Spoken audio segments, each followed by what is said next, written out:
Hey guys, what's up? Welcome back. So today we're going to be making these Andouille sausage burgers, and when I tell you that these were fire, they were so good. I'm so excited to share this recipe. So we're going to start by making our aioli. So we're going to be doing mayo and then hot sauce that you want. I did Tabasco, some lemon juice, and some Cajun seasoning, and we're just going to mix all of that together, and you want to mix it until it looks like this, like everything is just completely mixed, and it'll be like a lighter color, and then we're going to wrap it and put it in the fridge. I used foil because I'm obsessed with foil.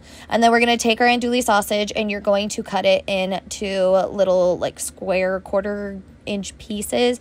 You could do them as big or as small as you want, but I just cut it like lengthwise and then cut those in half and then dice those into squares, and then I cut off the ends just to give to my dog because I love him.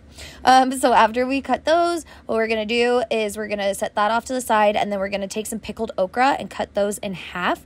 And you can find pickled okra literally in the pickle section, so it's not going to be with like the other canned vegetables, wow, but it will be with the pickles. And then we're going to chop our onion up, and you're going to peel off the outer layer. Struggled with that too. I was kind of struggle busting making all of this, but it was so worth it in the end. Like, these burgers were so incredibly good.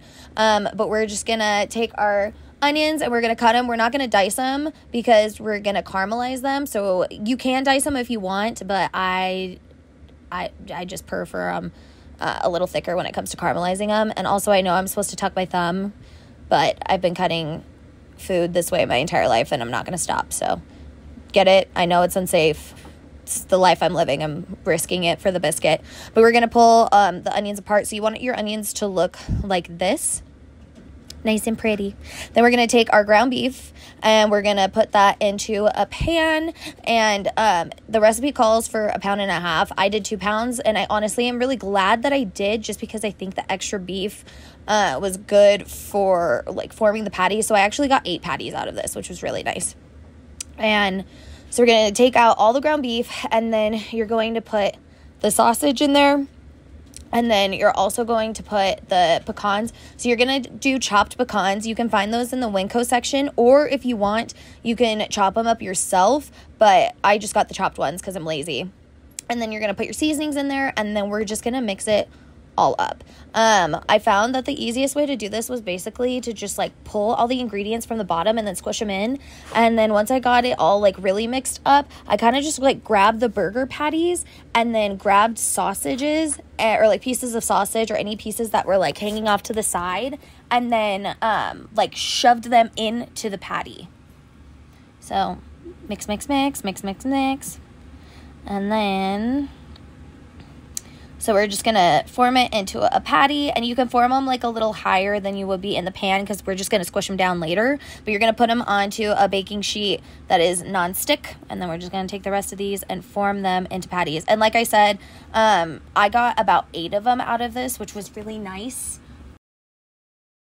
All right, so we're going to heat up the oil on the pan, and then I use the cast iron skillet again for this just because I'm going to cook my burgers on it because I don't have a grill. So you can cook the onions on the grill or just in a regular skillet if you want, if you are using a grill, but I did the cast iron skillet so that I could keep all the flavors in there. So I'm going to pull apart any of the onions like just left over, or any onions that are kind of like stuck together, and then you put your brown sugar in there and your minced garlic, and then I did a little extra olive oil just because I like mine a little softer, but it's completely up to you. You can just do the little like what's called for. I did extra.